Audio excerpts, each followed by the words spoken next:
પણ એ બધું જે કંઈક થઈ રહ્યું છે ને પૃથ્વી છે, પૃથ્વી ઉપર મનુષ્ય છે, મનુષ્ય શું કરે છે, શું સારા કર્મો કરે છે, ખોટા કર્મો કરે છે, શું છે?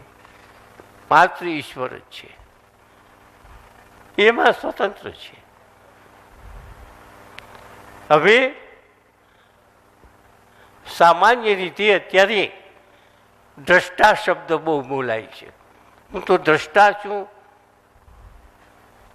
હું તો જે થઈ રહ્યું છે જોયા કરું છું. મારે જે કંઈક પ્રવૃત્તિ થઈ રહી હોય એની સાથે મારે કાંઈ લેવા દેવા નથી. હું તો દ્રષ્ટા છું. એ ઘણી જગ્યાએ બોલાય છે અને દ્રષ્ટા પોતે થઈ જાય છે. તો દ્રષ્ટા કોને કહેવો? અત્યારે આ વિશ્વમાં, આ વિશ્વ જે છે, આ વિશ્વની અંદર ઈશ્વર આમાં જે છે, ઈશ્વર બંનેનું મિશ્રણ છે. પણ બંનેનું મિશ્રણમાં જે બ્રહ્મતત્વ છે, એ બ્રહ્મતત્વ જેમ કીધું કે પડદાને કાંઈ થતું નથી, એમ ગમે એટલું પૃથ્વીની અંદર થાય, આ બ્રહ્મ આખા વિશ્વમાં ગમે તે થાય, તો છતાં પણ એની અંદર જે આ બ્રહ્મતત્વ છે, એ બ્રહ્મતત્વને કંઈ થતું નથી, કંઈ અસર નથી થતી. એટલે એને દ્રષ્ટા કહેવામાં આવે કે કદાચ પૃથ્વીમાં ઉથલ પાથલ થાય કે વાવાઝોડું થાય કે પૃથ્વી ન રહે, છતાં બ્રહ્મ તો એવું ને એવું રહેશે.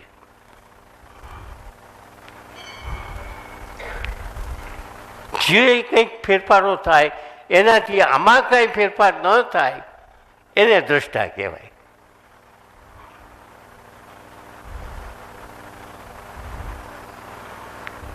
હવે આને દ્રષ્ટા કીધો તો અહીં પણ એ જ દ્રષ્ટા છે, કારણ કે આમાં ગમે એ થાય એને કોઈ વાંધો નથી. તો પૃથ્વીને માં ગમે તે થાય એને પણ વાંધો નથી. તો એમાંથી આ જુદો થાય, અને જુદો થાય અને એમાં જે પરમ તત્વ જે છે એને પણ દ્રષ્ટા કહેવાય. બ્રહ્મથી બહાર છે.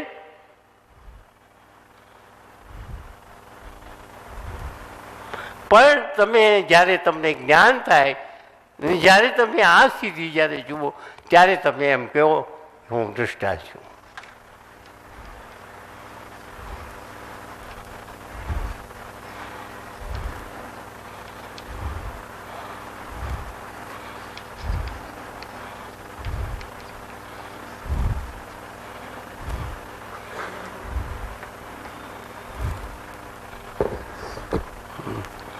અવિદ્યા જ બધું બનાવે છે. જો નકરું હોય બ્રહ્મ તો દ્રષ્ટા છે.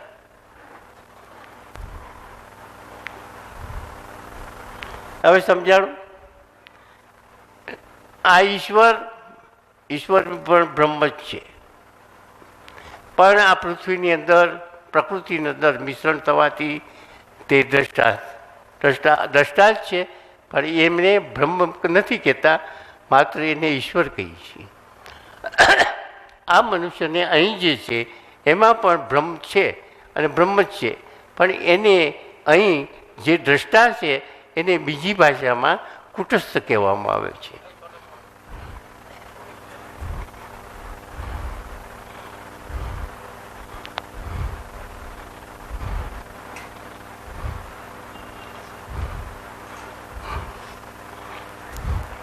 હવે આને કુટસ્થ અહીં ઈશ્વર કીધું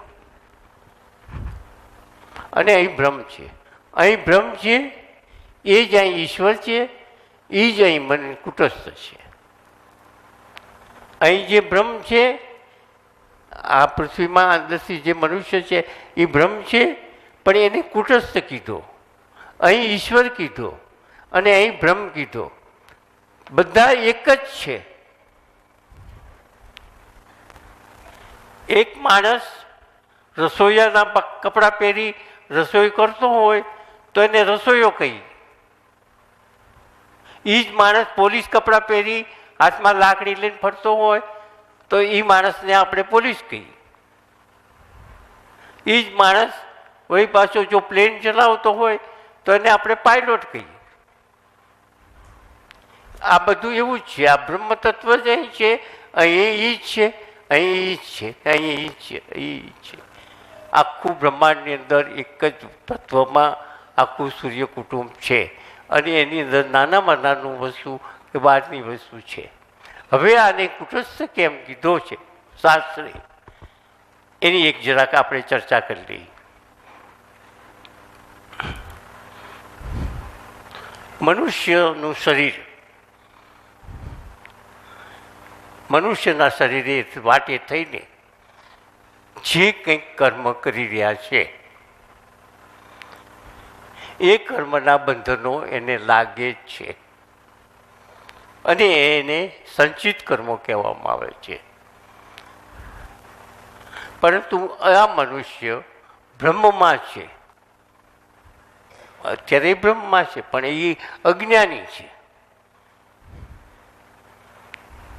અજ્ઞાની છે ત્યાં સુધી એને કર્મના બંધનો છે. જ્ઞાન થયા પછી પોતે બ્રહ્મ સ્વરૂપ છે. બ્રહ્મ સ્વરૂપ હોવાથી એના જે કોઈ કર્મો જે છે એ કર્મોની સાથે એને કાંઈ, જેમ કીધું કે હું પડદો છું અને પડદાની સાથે મારે કાંઈ લેવા, પડદાની ઉપર ગમે તે ચિત્રો પડે તો ચિત્રની સાથે મારે કાંઈ લેવા દેવા નથી. તેવી જ રીતે કુટસ્થ છે. એટલે કુટસ્થ એટલે શું છે કે લુવારની એરણ, લુવારની એરણ ઉપર દાંતરડું ઘડાય કે મોટું ધાર્યું ઘડાય કે હોડી ઘડાય કે ચપ્પુ ઘડાય, ગમે તે ઘડાય તો પણ એરણને કાંઈ લેવા દેવા નથી. એરણની સાથે ગમે એટલા ઘાટો ઘડાય તો એરણને કાંઈ લેવા દેવા નથી. માટે એ એરણને સંસ્કૃત ભાષામાં કુટસ્થ કીધી છે. એટલે એ જેમ એમાં છે એમ બ્રહ્મ જ્ઞાની જે છે એ જ્ઞાનીના શરીર માટે થઈને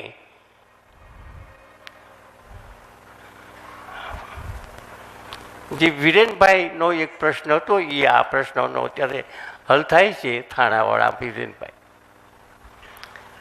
કે જે બ્રહ્મ જ્ઞાની છે એને સંચિત કર્મો બળીને ભસ્મ થઈ ગયા છે. એ માત્ર બ્રહ્મ ભાવે છે અને એ બ્રહ્મ ભાવે એના શરીર માટે થઈને જે કંઈક કર્મો થાય તો કર્મની સાથે એને કોઈ લેવા દેવા નથી. જેવી રીતે એરણ ઉપર ગમે એટલા ઘાટો ઘડવામાં આવે છતાં પણ જે એરણને કાંઈ લેવા દેવા નથી. એ શરીર ધરી, માનો કે એક ધાર્યું ઘડાયું અને એ ધાર્યાથી એક માણસનું ખૂન થયું અથવા તો 10 માણસના ખૂન કર્યા, એમાં એરણને શું લેવા દેવા?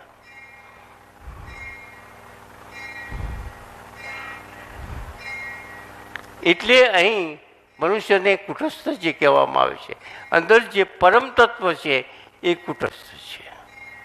હવે આપણે આગળ વધીએ.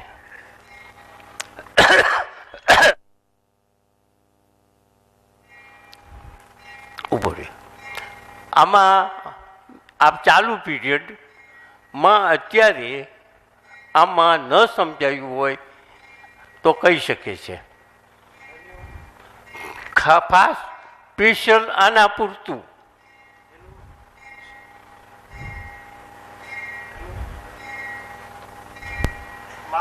ચાલો છે કોઈ? હા, જવા દે,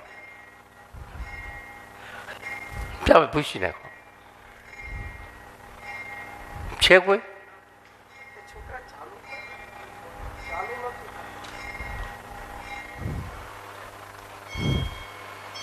હવે અસ્થિર છે. અસ્થિર પ્રકૃતિને અસ્થિર કીધી છે એ તો આપણે જાણીએ છીએ કે આખા પ્રમાણમાં ફરે છે.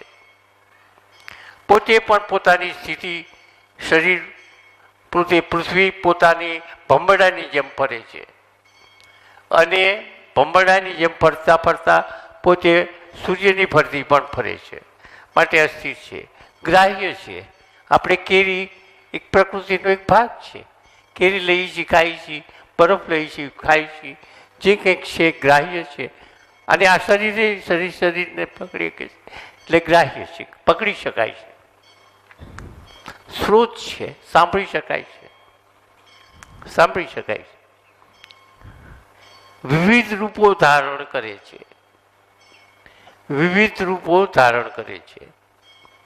એટલે હવે જુઓ, મેં તમને કીધું કે આ શરીર છે, આ શરીરમાંથી પોપૈયા થાય, આ શરીરમાંથી રીંગણા બટાકા થાય, આ શરીરમાંથી તરબૂચ થાય, આ શરીરમાંથી ફર્નિચર થાય, અને ફર્નિચરમાંથી પાછું શરીર બને.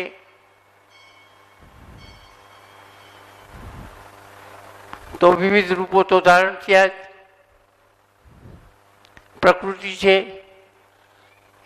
એક માટીનો લોંદો મોટો લીધો, એમાંથી આટલું માટી લઈ અને કૂતરો બનાવ્યો, એમાંથી આટલી માટી લઈ માણસ બનાવ્યો, થોડીક માટી લીધી અને ઘોડું બનાવ્યું. પછી નથી રમતા તો બધો લોંદો ભેગો કરી વળી પાછો એમાંથી પાછું રીંગણું બનાવ્યું. જેવી રીતે જ અહીં પરમાત્મા જે તમને કીધું એ ઈશ્વર અને પ્રકૃતિ બંનેના મેળથી અહીં આ જગતમાં આ થઈ રહ્યું છે. અનેક કાળથી આ બધું આ જગતમાં થઈ રહ્યું છે. અને અસ્પૃશ્ય છે. સ્પર્શ એટલે આ દરેક પ્રકૃતિનો જ ભાગ છે, એને હું પકડી શકું છું, એટલે સ્પર્શ છે.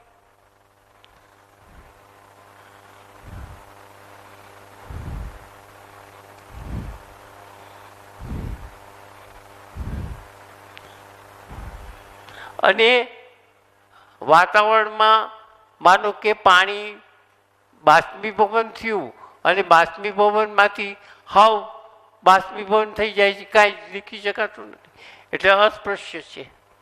પાણીને સ્પર્શ કરી શકીએ છીએ અને એ જ પાણીનું બાષ્પીભવન થાય તો સ્પર્શ નથી કરી શકતા, એટલે સ્પર્શ પણ છે, અસ્પૃશ્ય છે.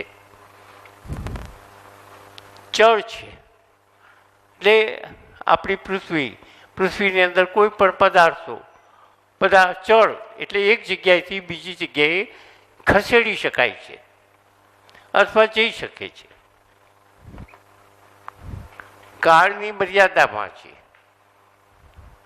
કાળની મર્યાદામાં છે. આ શરીર છે તો શરીરનું રૂપ કાળની મર્યાદામાં છે, 50 વર્ષ, 60 વર્ષ, 80 વર્ષ, 100 વર્ષ, અને પછી એની કાળની મર્યાદા હોય જશે એટલે નાશ થઈ જશે. આ ટેબલ હોય કે આ ખુરશી હોય કાળની મર્યાદામાં છે. આ કાંઈ આવું નવું 200 વર્ષ નહીં રહે, કદાચ 50 વર્ષ પછી આનો નાશ થઈ જશે, આ ચોપડીનો નાશ થશે, ઘડિયાળનો નાશ થશે, આ દિવાલનો નાશ થશે, આખી બિલ્ડિંગનો નાશ થઈ જશે 50-100 વર્ષમાં. 200 વર્ષ પછી આનું શું હશે કાંઈક, કે 500 વર્ષ પછી આનું શું હશે એ આપણે કહી શકતા નથી. પણ નહીં હોય એ વાત પાકી છે. એટલે કાળની મર્યાદામાં જે કંઈક આજે પૃથ્વી ઉપર જે કંઈક જોઈ રહ્યા છીએ, જે કંઈક અનુભવી રહ્યા છીએ, એની મર્યાદા બહાર છે. બધું મર્યાદાની અંદર જ છે. બધાનો નાશ થાય છે અથવા તો રૂપાંતર થાય છે. સાકાર અને નિરાકાર છે. સાકાર માનો કે બરફ, તો બરફ સાકાર છે, તો બરફનું પાણી થાય અને પાણીમાંથી વરાળ થાય તો નિરાકાર છે. સગુણ છે. સગુણ એટલે તમોગુણ, રજોગુણ ને સત્વગુણ. જે તમને કીધું કે મહાકાળી, મહાલક્ષ્મી, મહાસરસ્વતી જે છે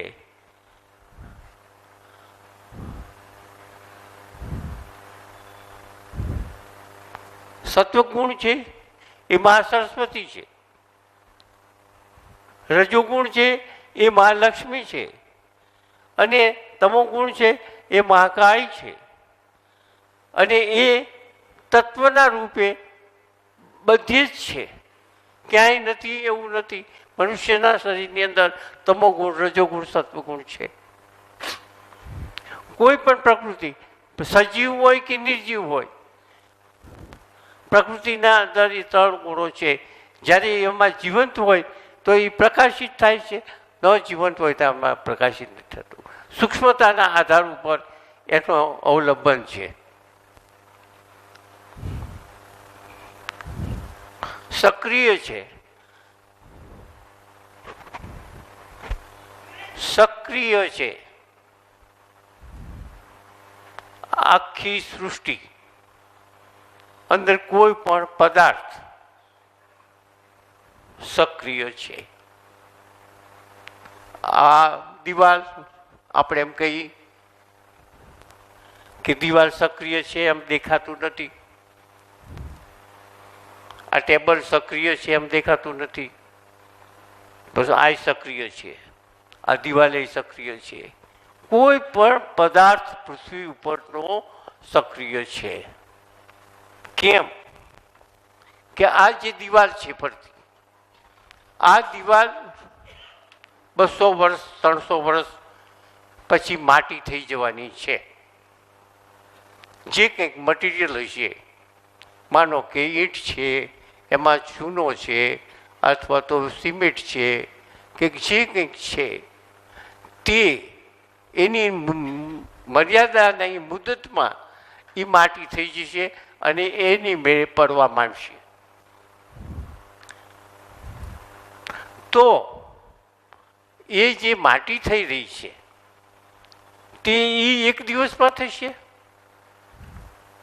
આજથી એમાં નાશ થવાની પ્રક્રિયા અણુ પરમાણુઓમાં વાટે થઈને નાશ થવાની પ્રક્રિયા આજથી શરૂ છે.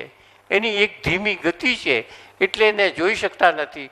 પણ 200 વર્ષે 300 વર્ષે એ માટી થશે અને ખંડિત થઈ જશે. એટલે એ સક્રિય છે.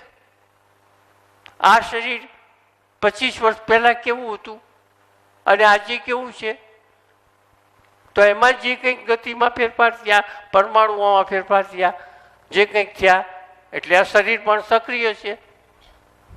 આ ટેબલમાં હળી જશે તે સક્રિય છે.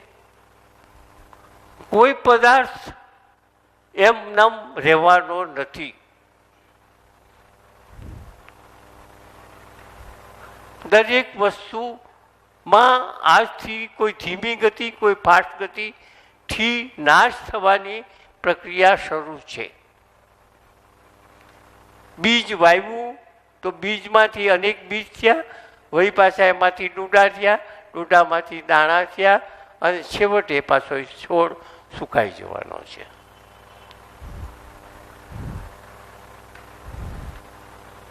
એટલે જે પ્રકૃતિ છે, પ્રકૃતિનો ગુણ છે એ સક્રિય છે. સક્રિય છે એટલે વળી પાછું એનું સર્જન થાય, પાછું એનું વિસર્જન થાય. સર્જન થવું અને વિસર્જન થવું એ પ્રકૃતિનો મુખ્ય ધર્મ છે. અને સર્જન અને વિસર્જન બંનેના યોગથી જ છે. પરિવર્તનશીલ છે.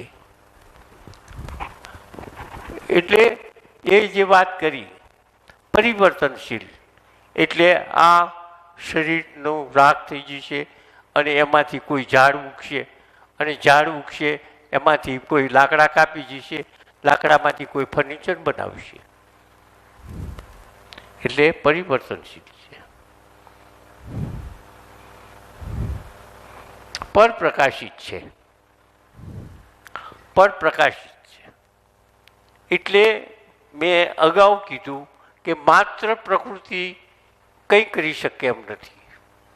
માત્ર પરાપ્રકૃતિ કંઈ પણ કરી શકે એમ નથી. બંનેનો યોગ હોય તો જ આ ક્રિયા ચાલુ થાય. યોગ એટલે બંનેનું એક થવું. બંને પ્રકૃતિની એક જ છે, અત્યારે છે કાયમને માટે રહેશે. અને એટલે જ એ એક ક્રિયા એમાં સતત પૃથ્વી ઉપરની એક ક્રિયા સતત ચાલુ છે, લેપાયેલ છે.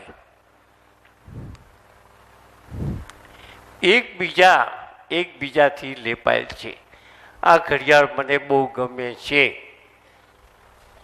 આ પુસ્તક મને બહુ ગમે છે, એટલે હું એનાથી આસક્તિ ભાવે લેપાયેલ છું. પ્રકૃતિના એક પદાર્થથી બીજા પદાર્થ એક સાથે લેપાયેલા છે. મને આ બહુ ગમે છે, મને આ નથી ગમતું. ચાલો હવે આપણે પરા પ્રકૃતિ અને અપરા પ્રકૃતિ વિશે આપણે જાણ્યું. અને બ્રહ્મજ્ઞાન થયા પછી જે વ્યક્તિને બ્રહ્મજ્ઞાન થાય છે ત્યારે તે માત્ર બ્રહ્મ સ્વરૂપે જોવે છે જગતને. અત્યારે જે સ્થિતિમાં આપણે જોઈએ છીએ એ રીતે નથી થતું. એટલે ત્યારે તે બ્રહ્મ સ્વરૂપે છે, બ્રહ્મ સ્વરૂપે છે પોતે. એટલે એ એમ કહે છે કે જેવી રીતે હું એક આ શરીરને પ્રકાશમાન કરું છું. અષ્ટાવક્ર ગીતા પ્રકરણ 2 અને શ્લોક 2 એ આ જે લખેલો છે એનું આપણે અત્યારે અર્થઘટન કરી રહ્યા છીએ.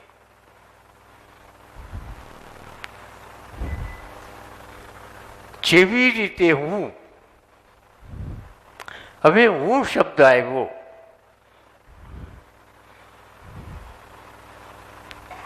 હું શબ્દ અત્યારે વ્યવહારિક ભાષામાં હું શબ્દ બોલાય છે, પણ બ્રહ્મ તત્વ હું શબ્દ એમ બોલે તો એ હું નહીં.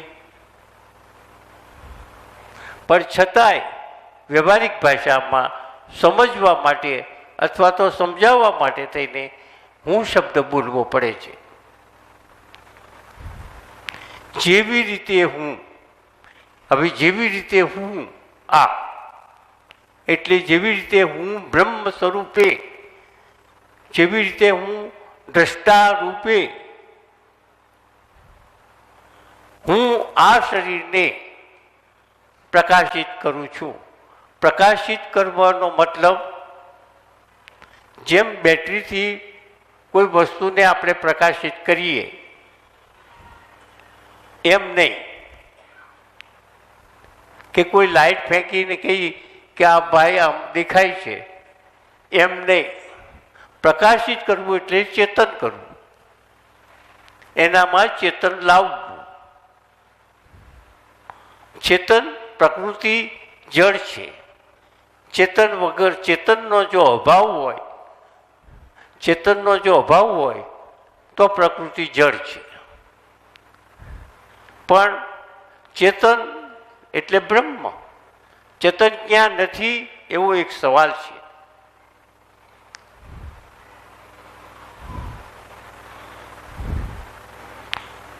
આખા બ્રહ્માંડમાં વ્યાપ્ત છે ચેતન, દરેક જગ્યાએ છે, ક્યાંય નથી એવું નથી. માટે ચેતન એટલે કે બ્રહ્મ તત્વ અને પ્રકૃતિ આ બંને એક જ છે, એ સુમેળ છે.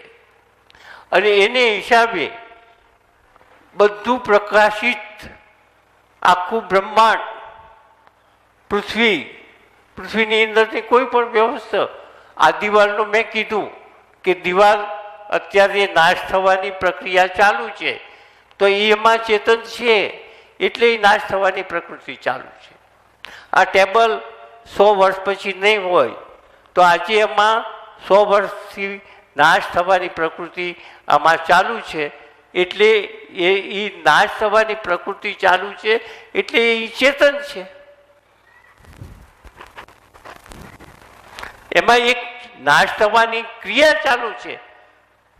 નાશ થવાની ક્રિયા ચાલુ છે એટલે ચેતન છે જ. આપણે શરીરને જડ કહીએ છીએ. શરીરને મૃત્યુ પછી, જીવ નીકળી ગયા પછી શરીરને જડ કહી છે. પણ શાસ્ત્રની ભાષામાં શરીરને જડ ન કહેવાય. શરીર પડ્યું છે, શરીરને પડ્યું રહેવા દો તો શરીર ફૂલી જશે. તો એક ક્રિયા થઈ, શરીરને ફૂલી જશે, પછી શરીર ફાટશે, પછી શરીરમાં જીવડા પડશે. જડ કોને કહેવાય? એક પ્રક્રિયા તો ચાલુ છે એમાં. શરીરમાં જીવ નથી એમ કહેવાય, શરીરમાં જીવ નથી એમ કહેવાય, શરીર જડ છે એમ ન કહેવાય. કોઈ પણ આખા પૃથ્વી ઉપરની કોઈ પણ પદાર્થ જડ નથી. સૂર્ય પણ જડ નથી, ચંદ્ર પણ જડ નથી, ગ્રહો પણ જડ નથી. દરેકમાં એક પ્રક્રિયા શરૂ છે અને એ પ્રક્રિયા સર્જન અને વિસર્જન, સર્જન અને વિસર્જન, સર્જન અને વિસર્જનની એક સતત ચાલુ છે, સતત ચાલુ છે. એમાં કોઈ ધીમી ગતિ છે, કોઈ ફાસ્ટ છે, કોઈ અતિ ફાસ્ટ છે. એ બંનેના મેળથી જ છે. એટલે હું જે કહું છું, જે હું શબ્દ વાપર્યો છે, એ પ્રકૃતિની અંદર જે પરમ તત્વ છે, જેને ચેતન તત્વ છે, જેને બ્રહ્મ કહી છે, એ અત્યારે જનક રાજા એને હું કહે છે. ત્યારે આપણે શરીરને હું કહી છીએ. પછી અંદર આપણે અંદરના સૂક્ષ્મ શરીરને હું કહી છીએ અને ત્યાર પછી બ્રહ્મ તત્વને હું કહી છીએ. પણ બ્રહ્મ તત્વમાં હું શબ્દ વપરાતો નથી, પરંતુ અત્યારે સમજાવવા માટે થઈને જનક રાજાએ હું શબ્દ વાપર્યો છે. હું આ શરીરને પ્રકાશમાન કરું છું. એટલે બ્રહ્મ તત્વ આ શરીરને ચેતન તત્વ ચેતન રાખે છે. તેવી જ રીતે જગતને પણ હું પ્રકાશિત કરું છું. તેવી જ રીતે જગતને પણ પ્રકાશિત કરું છું. કારણ કે હું આ શરીર પૂરતો નથી. હું આ શરીર પૂરતો નથી, શરીરથી પર પણ છું. એટલે માત્ર એક શરીરને નહીં, જે જે પૃથ્વી ઉપરના પ્રાણી પદાર્થો જે કંઈક છે એ બધાને હું પ્રકાશિત કરું છું. જગતને, અહીં શબ્દ પાછો શરીરને પ્રકાશમાન કરું છું, તેમજ જગતને પણ પ્રકાશિત કરું છું. હવે જગતને પ્રકાશિત કરું છું એનો અર્થ એ થયો કે ધરતીકંપ થાય તો પણ એના વડે થયો, વાવાઝોડું થયું તો પણ એના વડે થયું. મનુષ્ય, પ્રાણી, વનસ્પતિ જે કંઈક થઈ રહી છે કે જે કંઈક સર્જન વિસર્જન થઈ રહ્યું છે તે જનક રાજાથી થઈ રહ્યું છે. પણ જનક રાજા આજે જનક રાજા તરીકે નથી, આજે એ માત્ર બ્રહ્મ સ્વરૂપે છે એમ સમજવાનું છે. જ્ઞાન થયા પછી પોતે પોતાની જે વિશાળ શક્તિ જે છે, પોતે અત્યારે પોતાનું સ્વરૂપ શું છે એ પોતે સમજીને એ અત્યારે બોલી રહ્યા છે. કારણ કે જેને આપણે વારંવાર કહીએ છીએ કે જે સત્ય નથી એ બાદ કરી અને તમે જે બાકી રહ્યો છો એ તમે છો. એ જે પહેલે દિવસે બીજે દિવસે જે આપણે બનાવ્યું હતું એમાં આપણે બધા પણ સાથે કબૂલ થયા કે મારું સ્વરૂપ બ્રહ્મ સ્વરૂપ છે, છતાં હું અત્યારે જાણતો નથી કે જાણી શકીશ. જ્યારે બ્રહ્મ સ્વરૂપે થશે ત્યારે આપણે જાણી શકીશું. અત્યારે આપણે ભલે ગમે તે સ્થિતિમાં હોઈએ પણ છતાં આપણે બ્રહ્મ સ્વરૂપે છીએ એ તો એક સાબિત થઈ ચૂકેલું છે.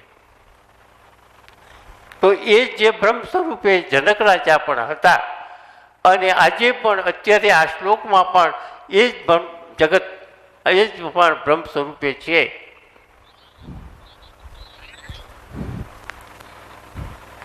બ્રહ્મ સ્વરૂપે છે. એટલે જનકની સ્થિતિ બદલાઈ. જનકનું શરીર એવું ને એવું રહે છે. જનકમાં શરીરમાં કાંઈ ફેર નથી પડતો, પણ અંદર ફેર પડે છે. જ્યારે એને બ્રહ્મ જ્ઞાન થાય છે ત્યારે શરીરમાં કોઈ ફેરફાર નથી, એની ક્રિયામાં કોઈ ફેરફાર નથી, એના વર્તનમાં કોઈ ફેરફાર નથી,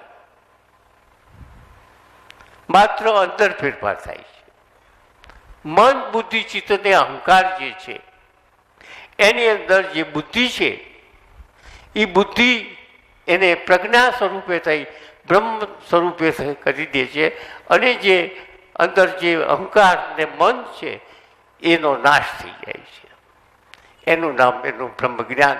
બ્રહ્મજ્ઞાનની ક્રિયા આ તપ વડે થઈને અહંકારને મારી નાખવો અને મનને મારી નાખવું, અને ત્યાર પછી જે બચે છે એ પ્રજ્ઞા છે. અને પ્રજ્ઞા આપણને જે વાત કરી છે, પ્રજ્ઞા બ્રહ્મ, જે મહાવાક્યોનું એક વાક્ય છે, પ્રજ્ઞા સત્વગુણી છે, એ જ આપણને મુક્તિ અપાવે છે. એ જ પોતે પ્રજ્ઞા પછી આપણને ઠેઠ સુધી પરમાત્મા સુધી લઈ જઈ, અને પછી એ પણ બુદ્ધિ પાછી પડે છે અને આપણને પરમાત્મા સ્વરૂપે લઈ જાય છે.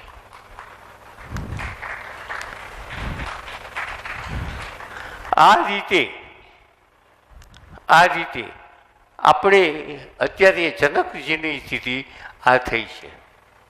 અને બીજા શ્લોકમાં હવે શું થાય છે કે જ્યારે એને બ્રહ્મ જ્ઞાન થાય છે ત્યારે એને એમ થાય છે કે હું કંઈક થયું તો હું આ કોને કહું, કેવી રીતે કહું કે તમે જે જગતને જે સમજીને બેઠા છો એ ખરેખર એવું નથી, એ આવું છે, આવું છે, આવું છે. એ એટલી બધી અંદરથી વ્યાકુળતા થાય છે કે કંઈક ને કંઈક કહેવું. જે કાલે મેં વાત કરી કે જ્યારે વ્યાસ ભગવાનને એમ થયું કે હવે મારે કોને કહેવું, મારે જે કહેવું છે, મને જે જ્ઞાન થયું છે એ જ્ઞાન મારે કહેવું કોને, અને હું કહું તો સામે પાત્ર હોય અને એના જેવું ઝીલી શકે એવું હોય તો એને હું કહું, તો એ પાત્ર કંઈક છે જ. એટલે ત્યારે જે સુખદેવનો જન્મ થયો, સુખદેવને આવવું પડ્યું, અને સામે પાત્ર જે આપણે ગઈકાલે વાત કરી, એટલે સુખદેવ. સુખ એટલે સંસ્કૃતમાં એને પોપટ કહેવામાં આવે છે. સુખ એટલે સંસ્કૃતમાં સુખ ને પોપટ કહેવામાં આવે છે. અને સુખદેવ એ જે અપસરા હતી એ પોપટી થઈને આવી હતી, અને ત્યાર પછી એ મનુષ્યના શરીરે થઈને એને જેનો જન્મ થયો એટલે એનું નામ સુખદેવ પાડવામાં આવ્યું. પછી એ જે સુખદેવ વાટે થઈને આજે આપણે એ જ્ઞાન બધું જે મહર્ષિ જે વ્યાસે જે આપણને આપ્યું એ સુખદેવને આપ્યું, અને સુખદેવ દ્વારા આપણને અત્યારે આ જ્ઞાન મળી રહ્યું છે. જો વ્યાસને આટલી વ્યાકુળતા ન થઈ હોત તો સુખદેવ ન હોત, અને સુખદેવ ન હોત તો આપણે અત્યારે હાવ કીચડમાં હોત. અત્યારે જે આપણે ભણી રહ્યા છીએ એ ન થાત. હવે વાત આ છે કે એમને જે આ જ્ઞાન થયું, જેમ વ્યાસ ભગવાનને થયું એવું જ્ઞાન એમને અત્યારે અહીં થયું છે. એટલે હવે હું કોને કહું, કેવી રીતે કહું?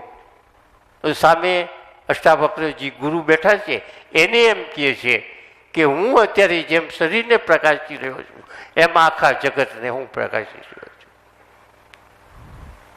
વસ્તુ સાચી છે, કારણ કે એ બ્રહ્મ સ્વરૂપે છે. એટલે એ ક્યાં નથી, કયો અણુમાં એ જનક નથી. જનક માત્ર શરીરનું નામ છે, પોતે તો બ્રહ્મ સ્વરૂપે છે.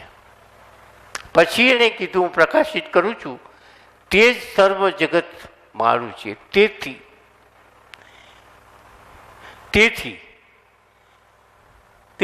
હું બધાને જો પ્રકાશિત કરતો હોઉં, આ ઘડિયાળ જો હું ચલાવતો હોઉં તો ઘડિયાળ મારી છે. એને ચાવી દઉં અને એને ચાલુ રાખું તો એ ઘડિયાળ મારી છે. એટલે હું જ આ જગતને મારા વડે જ આખું ચેતનવાળું જે પ્રાણીઓ પદાર્થો જે કંઈક છે એ બધું ચેતન રૂપમાં છે અને સર્જન વિસર્જન થઈ રહ્યું છે. એ ક્રિયા છે, એ ક્રિયા મારા વડે થાય છે. મારા વડે થાય છે માટે એ મારી છે. એટલે કીધું મારા વડે થાય છે માટે એ જગત મારું છે. પણ પછી પાછું તરત જ એમ કે છે મારું કાંઈ નથી.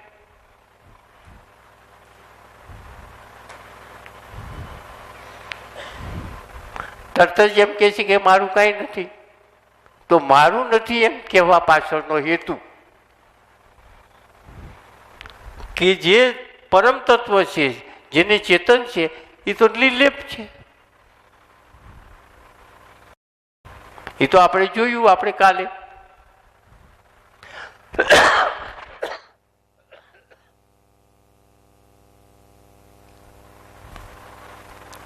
એટલે મારું નથી એમ પણ કહી શકીએ અને મારું છે એમ પણ કહી શકીએ, પણ ખરેખર મારું નથી. આ જ્યારે જનકને બ્રહ્મ જ્ઞાન થયું અને અષ્ટાવક્રજીએ અગાઉ એને 25 શ્લોક બ્રહ્મ જ્ઞાનના સમજાવ્યા, ત્યારે એટલે કહેવાનો મતલબ એ છે કે એની મેળે બ્રહ્મ જ્ઞાન થતું નથી. ગુરુ જોઈએ છે, એને જે સાધના બતાવી એવી રીતનો એને પ્રયત્ન કરવો પડે છે, પુરુષાર્થ કરવો પડે છે. પુરુષાર્થ ગુરુ કદાચ હોય કે ન હોય તો એ પુરુષાર્થ વગર જ્ઞાન પ્રાપ્ત થતું નથી. પુરુષાર્થ તો આપણે કરવો જ પડશે. જેવી રીતે જનક જ્ઞાનના અધિકારી છે એમ આપણે પણ એ જ જ્ઞાનના અધિકારી છીએ. આપણે પણ બ્રહ્મ જ્ઞાન મેળવી શકીએ કેમ છીએ જનકની જેમ. પરંતુ જે સૂકા લાકડા જેવા, લીલા લાકડા જેવા, સૂકા લાકડા જેવા, પછી કોલસો અને પછી દારૂ, એમ આપણા સમાજની અંદર મનુષ્ય સમાજમાં 4 વર્ગના મનુષ્ય છે. એ 4 વર્ગમાંથી જેમ જેમ આપણે સાધના કરીશું એમ એમ આપણે આગળ વધતા જઈશું. હવે આપણે આ શ્લોક પૂરો કર્યો છે અને બીજો શ્લોક શરૂ કરીએ છીએ.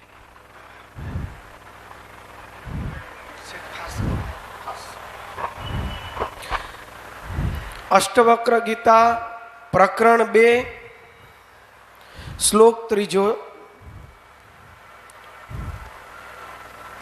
અહો આશ્ચર્ય છે કે શરીર સહિત જગતનો ત્યાગ કરીને હવે મારા દ્વારા કોઈ કૌશલ્ય દ્વારા, કૌશલ્ય એટલે દ્રશ્ય જગતનો બાદ કરવો એ કૌશલ્ય છે, કોઈ કૌશલ્ય દ્વારા એટલે કે યુક્તિ દ્વારા જ પરમાત્મા જોવાય છે, એટલે કે જણાય છે.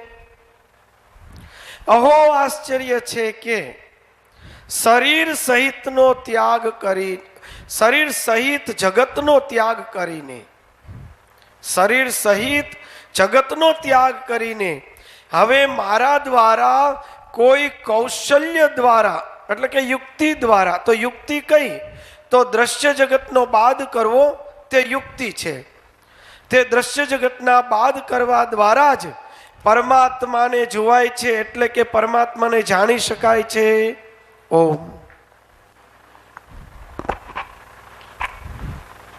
આ ફકરો સમજવો હોય, આ ફકરો જો સમજવો હોય તો આ રીતે સમજાય એમ કે છે. હવે એમણે પહેલા એમ કીધું અહો આશ્ચર્ય, અહો આશ્ચર્ય. મને પહેલા પેલો કૂતરો દેખાતો હતો, કૂતરો દેખાતો હતો ત્યારે મને ભય હતો, હું જઈ શકતો નહોતો. આ કૂતરો બહુ મોટો છે, ડાઘો છે, મને કરશે. પણ એમ થયું કે આ તો કૂતરો નથી અને માત્ર પથ્થરનો કોતરેલો જ છે. ત્યારે એમ થયું